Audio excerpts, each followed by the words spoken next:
नमस्कार साथियों, आपका हार्दिक स्वागत है आपके अपने YouTube channel HSSC exam preparation पर। साथियों, आज हम पढ़ेंगे जो संविधान सभा जो भारत के लिए जो भारत आज़ाद होने के बाद जो कानून बनाए गए थे, जो संविधान बनाया गया था, आज हम संविधान कैसे बना, कैसे तैयार हुआ, इस चीज़ के बारे में आज हम चर्चा करेंगे। सब आज हम पढ़ेंगे सभी संविधान के बारे में कुछ प्रमुख बातें। तो सबसे पहले बात आती है जो संविधान सभा है। संविधान सभा का गठन किसके आधार पर किया गया? जो संविधान सभा का गठन था कैबिनेट मिशन के तहत, कैबिनेट मिशन के तहत संविधान सभा का गठन किया गया। कैबिनेट मिशन के तहत 1946 में संविधान सभा का गठन किया गया था। उसके बाद आगे बात करते हैं जो जुलाई 1946 में कैबिनेट मिशन के तहत संविधान सभा का गठन किया गया था। कैबिनेट मिशन के अंदर कितने सदस्य थे? कैबिनेट मिशन के अंतर्गत 4 सदस्य थे। कैबिनेट मिशन में कितने सदस्य थे जिनके आधार पर संविधान सभा का गठन किया गया? कैबिनेट मिशन के अंतर्गत 4 सदस्य थे। और 4 सदस्य कौन कौन थे? 4 सदस्य थे साथियों, Stafford Cripps, Stafford Cripps, Stafford Cripps एक तो सदस्य रहेंगे साथियों स्टैफोर्ड क्रिप्स, और दूसरे सदस्य रहेंगे हमारे पैंथिक लॉरेंस। कौन से रहेंगे? Pethick Lawrence, Pethick Lawrence. और तीसरे सदस्य रहेंगे एबी अलेक्जेंडर। कौन रहेंगे? AB Alexander. सॉरी साथी, यहाँ पर 3 सदस्य रहेंगे।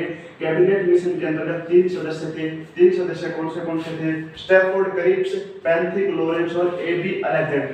इनके आधार पर जुलाई 1946 में संविधान सभा का गठन किया गया था। उसके बाद आगे बढ़ते हैं। उसके बाद आगे रहेगा संविधान में जो कुल सदस्य संविधान में कितने सदस्य निश्चित किए गए थे? संविधान में सदस्य संख्या यानी कि संविधान में कुल सदस्य संख्या 389 सदस्य संख्या कितनी निश्चित की गई थी? संविधान में कुल 389 सदस्य संख्या निश्चित की गई थी। 389 सदस्य संख्या निश्चित की गई थी। उनमें जो 292 सदस्य रहेंगे, 292 सदस्य थे ब्रिटिश प्रांत से। 389 में थे 292 सदस्य रहेंगे ब्रिटिश प्रांत, और 4 सदस्य रहेंगे चीफ कमिश्नर, चीफ मिनिस्टर के तहत। चीफ मिनिस्टर जो मुख्य आयुक्त बुलाए जाते हैं वे रहेंगे, और 292 सदस्य ब्रिटिश प्रांत, 4 सदस्य चीफ मिनिस्टर। और उसके बाद आगे 93 सदस्य रहेंगे। वे कहाँ से रहेंगे? 93 सदस्य रहेंगे देशी रियासत, यानी जो देशी रियासत होती थी उनसे रहेंगे 93 सदस्य। तो ये कुल 389 सदस्य थे। संविधान सभा में जो सदस्य निश्चित की गई थी 389 सदस्य निश्चित किए गए थे, जिसमें 292 ब्रिटिश प्रांत, 4 चीफ कमिश्नर और 93 देशी रियासतों से शामिल किए गए थे। उसके बाद आगे बात करते हैं 200, लेकिन जो 389 सीटें जो सदस्य संख्या आवंटित की गई थी, इनमें से जो चुनाव हुआ था वो कुल हुआ 296 सीटों पर। 296 सीटों के लिए चुनाव किए गए, 296 सीटों के लिए चुनाव हुए थे। और 296 में से 208 सीटें कौन सी पार्टी को मिली थी? 296 में से 208 सीटें कांग्रेस पार्टी को मिली थी, और 73 कौन सी पार्टी को मिली थी? 73 सदस्य मिली थी साथियों मुस्लिम लीग को। जो 73 सीटें मिली थी वो मिली थी उसमें मुस्लिम लीग। जो मुस्लिम लीग को 73 सीटें मिली थी, 208 मिली थी कांग्रेस को, और 73 सीटें मिली थी मुस्लिम लीग को। और साथियों बात रहेगी 15 सदस्य रहेंगे अदर सदस्य। 15 कौन से रहेंगे? 15 सीट मिली थी अदर सदस्य को, किनको मिली थी? अदर्स को। उसके बाद आगे बात करते हैं साथियों संविधान सभा की जो पहली बैठक हुई थी। संविधान सभा की पहली बैठक कब हुई थी? संविधान सभा की पहली बैठक, संविधान सभा की पहली बैठक, संविधान सभा की पहली बैठक कब हुई थी? 9 दिसंबर 1946 को, 9 दिसंबर 1946 को नई दिल्ली में संविधान सभा की पहली बैठक का आयोजन किया गया था। और इसके अंतर्गत किस चीज का सबसे पहले जो संविधान सभा की पहली बैठक 9 दिसंबर 1946 को हुई थी, इसके अंतर्गत संविधान सभा के पहले अस्थायी अध्यक्ष चुने गए थे। तो पहले अस्थायी अध्यक्ष कौन थे? डॉक्टर सच्चिदानंद सिन्हा। परीक्षा में कई बार प्रश्न पूछा जाता है संविधान सभा के पहले अस्थायी अध्यक्ष कौन थे? तो पहले अस्थायी अध्यक्ष चुने गए थे डॉक्टर सच्चिदानंद सिन्हा। अस्थायी अध्यक्ष डॉक्टर सच्चिदानंद सिन्हा को संविधान सभा का पहला अस्थायी अध्यक्ष चुना गया था। सच्चिदानंद सिन्हा को संविधान सभा का पहला अस्थायी अध्यक्ष चुना गया था। उसके 2 दिन बाद संविधान सभा की दूसरी बैठक होती है। संविधान सभा की दूसरी बैठक कब होती है? संविधान सभा की दूसरी बैठक हुई थी साथियों 11 दिसंबर 1946 को। 11 दिसंबर 1946 को संविधान सभा की दूसरी बैठक हुई और दूसरी बैठक के अंतर्गत संविधान सभा के पहले स्थायी अध्यक्ष चुने गए थे डॉक्टर राजेंद्र प्रसाद। संविधान सभा के पहले स्थायी अध्यक्ष कौन रहेंगे? डॉक्टर राजेंद्र प्रसाद। डॉक्टर राजेंद्र प्रसाद को संविधान सभा के पहले स्थायी अध्यक्ष चुना गया था। उसके बाद आगे बढ़ते हैं, उसके बाद आगे बात करते हैं साथियों, जो संविधान सभा बनाने के लिए कुछ प्रमुख समितियां बनाई गई थी, जैसे कि कुछ प्राक्कलन समितियों की संचालन समिति, प्रांतीय संविधान समिति। तो इनकी बात करते हैं। सबसे पहली समिति रहेगी संचालन समिति। कौन सी रहेगी? संचालन समिति। ये प्रश्न पूछा जाएगा कि संचालन समिति के अध्यक्ष कौन थे? तो संचालन समिति के अध्यक्ष रहेंगे डॉक्टर राजेंद्र प्रसाद। कौन रहेंगे? संचालन समिति बनाई गई डॉक्टर राजेंद्र प्रसाद के द्वारा। संचालन समिति का गठन किया गया था। डॉक्टर राजेंद्र प्रसाद को संचालन समिति का अध्यक्ष चुना गया। संचालन समिति के बाद अगली समिति रहेगी हमारी संघीय समिति। संघीय समिति या संघ शक्ति समिति के भी कह सकते हैं। संघीय शक्ति समिति।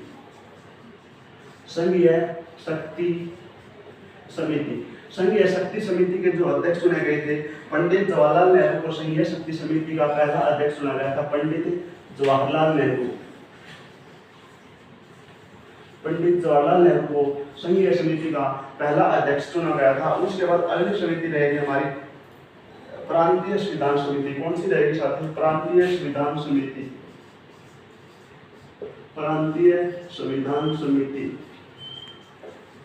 प्रांतीय संविधान समिति के अध्यक्ष कौन रहेंगे? सरदार वल्लभ भाई पटेल। सरदार वल्लभ भाई पटेल को प्रांतीय समिति का अध्यक्ष चुना गया था। सरदार वल्लभ भाई पटेल। हरियाणा के साथियों भारत का जो स्मारक है वो भी इसीलिए कहा जाता है। लोक पुरुष भी सरदार वल्लभ भाई पटेल को कहा जाता है। प्रांतीय संविधान समिति के अध्यक्ष रहेंगे सरदार वल्लभ भाई पटेल। संचालन समिति के अध्यक्ष रहेंगे डॉक्टर राजेंद्र प्रसाद और संघीय शक्ति समिति के अध्यक्ष रहेंगे पंडित जवाहरलाल नेहरू। उसके बाद अगली समिति रहेगी राष्ट्र ध्वज संबंध समिति। राष्ट्र ध्वज संबंध समिति। राष्ट्र ध्वज संबंध समिति राष्ट्र ध्वज संबंध समिति तो राष्ट्र ध्वज संबंध समिति। राष्ट्र ध्वज संबंध समिति के अध्यक्ष कौन रहेंगे साथियों? राष्ट्र ध्वज संबंध समिति के अध्यक्ष रहेंगे डॉक्टर राजेंद्र प्रसाद। डॉक्टर राजेंद्र प्रसाद को राष्ट्र ध्वज संबंध समिति और संचालन समिति दोनों का अध्यक्ष चुना गया था। संघीय समिति के अध्यक्ष रहेंगे पंडित जवाहरलाल नेहरू और प्रांतीय संविधान समिति के अध्यक्ष रहेंगे सरदार वल्लभ भाई पटेल। उसके बाद आगे बढ़ते हैं। 13 दिसंबर 1946 को जवाहरलाल नेहरू के द्वारा उद्देश्य प्रस्ताव पारित किया गया था। उसके बाद आगे बात करते हैं साथियों उद्देश्य प्रस्ताव। संविधान सभा के गठन के लिए एक प्रस्ताव लाया गया था पंडित जवाहरलाल नेहरू को। पंडित जवाहरलाल नेहरू के द्वारा उद्देश्य प्रस्ताव लाया गया था। ये कब लाया गया था? 13 दिसंबर 1946 को उद्देश्य प्रस्ताव पारित किया गया। 13 दिसंबर 1946 को पंडित जवाहरलाल नेहरू इसके अध्यक्ष चुने गए थे। यानी कि पूछा जाए कि जो उद्देश्य प्रस्ताव था इसके अध्यक्ष कौन थे? पंडित जवाहरलाल नेहरू। पंडित जवाहरलाल नेहरू को इसके स्थायी अध्यक्ष इसका जो उद्देश्य प्रस्ताव का अध्यक्ष थे पंडित जवाहरलाल नेहरू को चुना गया था। और यह प्रस्ताव कब आया था? 13 दिसंबर 1946 को आया था। और ये पूछा जाए कि जो उद्देश्य प्रस्ताव था इसको स्वीकृति कब दी गई? तो इसको स्वीकृति दी गई थी 22 जनवरी 1947 को। 22 जनवरी 1947 को उद्देश्य प्रस्ताव को स्वीकृति दी गई थी। उद्देश्य प्रस्ताव को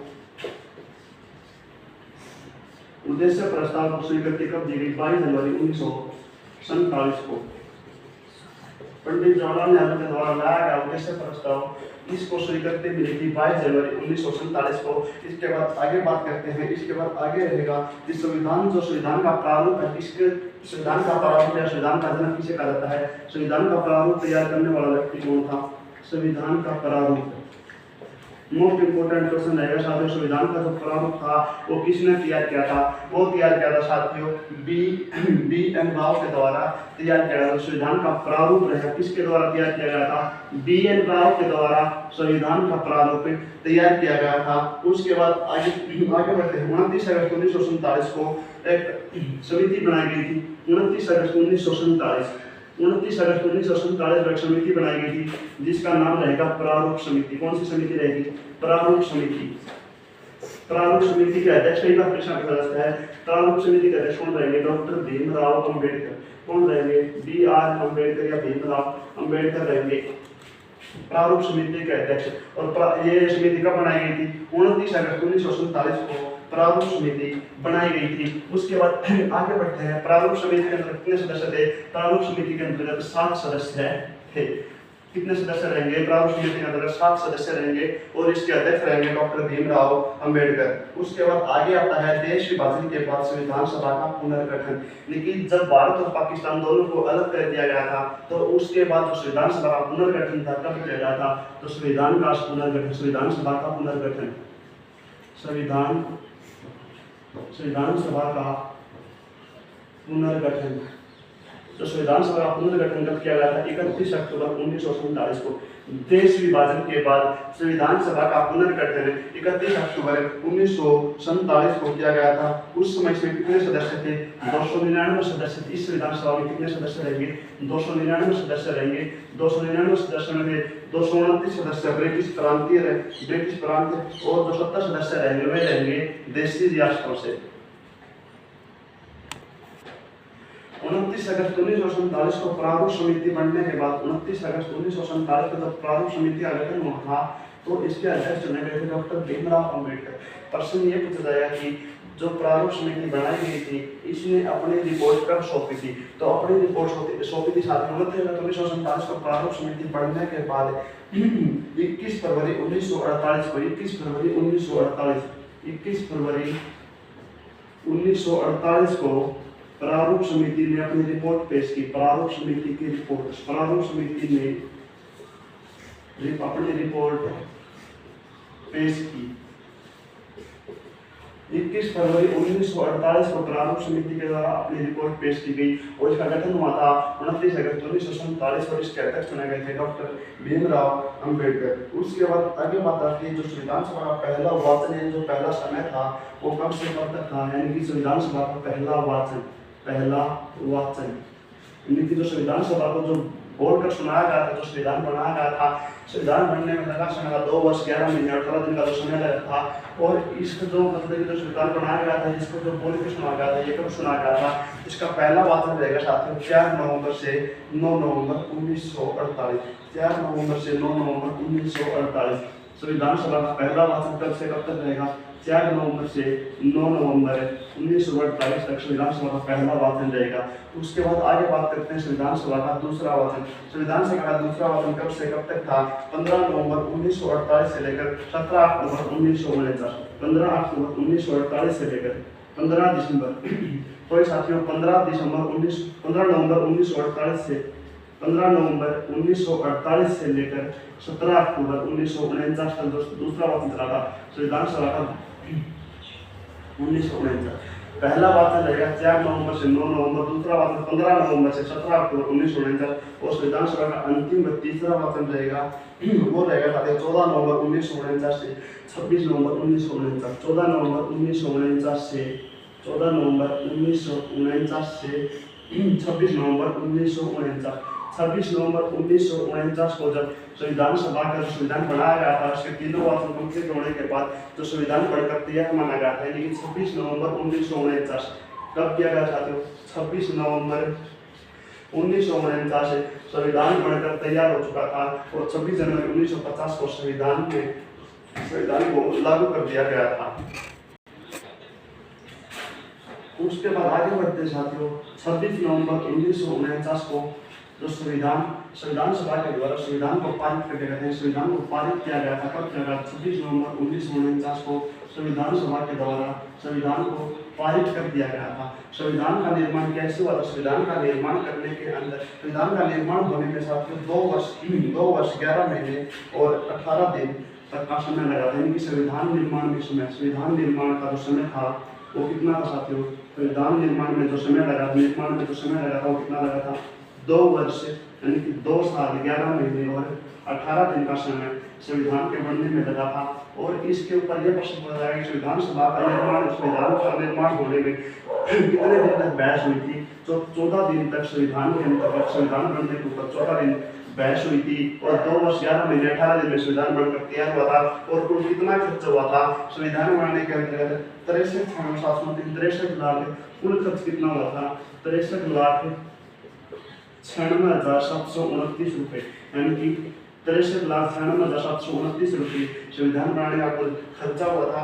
उसके बाद आगे बात करते हैं 26 नवंबर 1949 को संविधान तैयार होने के बाद इसके अंतर्गत उस टाइम इसमें क्या था? इसके अंतर्गत 22 भाग, संविधान में 22 भाग, 395 अनुच्छेद, 395 अनुच्छेद और इसमें क्या रहेगा साथियों? 8 अनुसूचियां।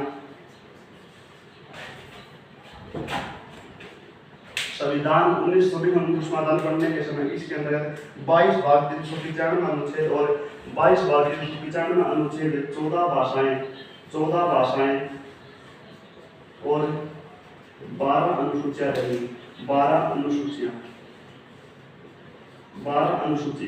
संविधान बनने के समय 22 भाग, 395 अनुच्छेद और 14 भाषाएं और 12 अनुसूची इसके अंतर्गत थी। और प्रश्न ये पूछा जाएगा कि साथियों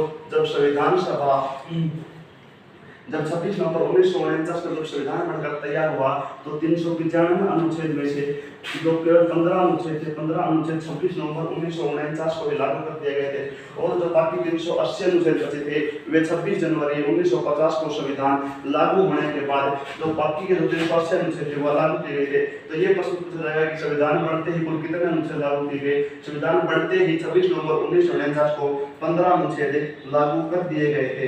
उसके बाद आगे बात करते हैं संविधान सभा की अंतिम बैठक। जो संविधान सभा की अंतिम बैठक कब हुई थी? संविधान सभा की अंतिम बैठक रही थी 24 जनवरी 1950।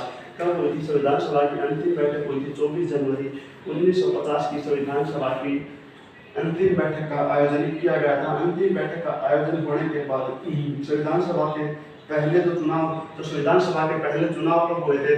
तो 1950 के 26 जनवरी 1950 को संविधान लागू होने के बाद जो पहले चुनाव हुए थे 1951-52 के अंतर्गत संविधान सभा के पहले चुनाव हुए थे 1951-52। उसके बाद आगे बात करते हैं 22 जुलाई 1947 को, यानी कि राष्ट्रीय ध्वज कब अपनाया गया? राष्ट्रीय ध्वज 22 जुलाई 1947 को राष्ट्रीय ध्वज अपनाया गया। और उसके बाद आगे बात करते हैं राष्ट्रगान 24 जनवरी 1950 को राष्ट्रगान अपनाया गया। 24 जनवरी 1950 को राष्ट्रीय गान और राष्ट्रीय ध्वज अपनाया गया था 22 जुलाई 1947। और जो राष्ट्रीय गीत रहेगा हमारा वंदे मातरम 26 जनवरी 1950 को राष्ट्रीय गीत अपनाया गया था। जो राष्ट्रीय गीत की रचयिता रहेंगे वो रहेंगे बंकिम चंद्र चटर्जी और राष्ट्रगान की रचयिता रहेंगे रविंद्रनाथ टैगोर, जिन्होंने भारत और बांग्लादेश दोनों देशों का राष्ट्रीय गान लिखा है। भारत का राष्ट्रीय गान जनगण और बांग्लादेश का राष्ट्रीय गान ओमार कुमार बांग्ला। तो राष्ट्रीय ध्वज को अपनाया गया 22 जुलाई 1947, राष्ट्रगान को अपनाया गया 24 जनवरी 1950 और 26 जनवरी 1950 को राष्ट्रीय गीत वंदे मातरम को अपनाया गया था। तो साथियों ये थी संविधान सभा जो गठन कैसे हुआ था। तो अगर आपको यह वीडियो अच्छी लगे तो लाइक और शेयर जरूर करो, चैनल को सब्सक्राइब करना। धन्यवाद।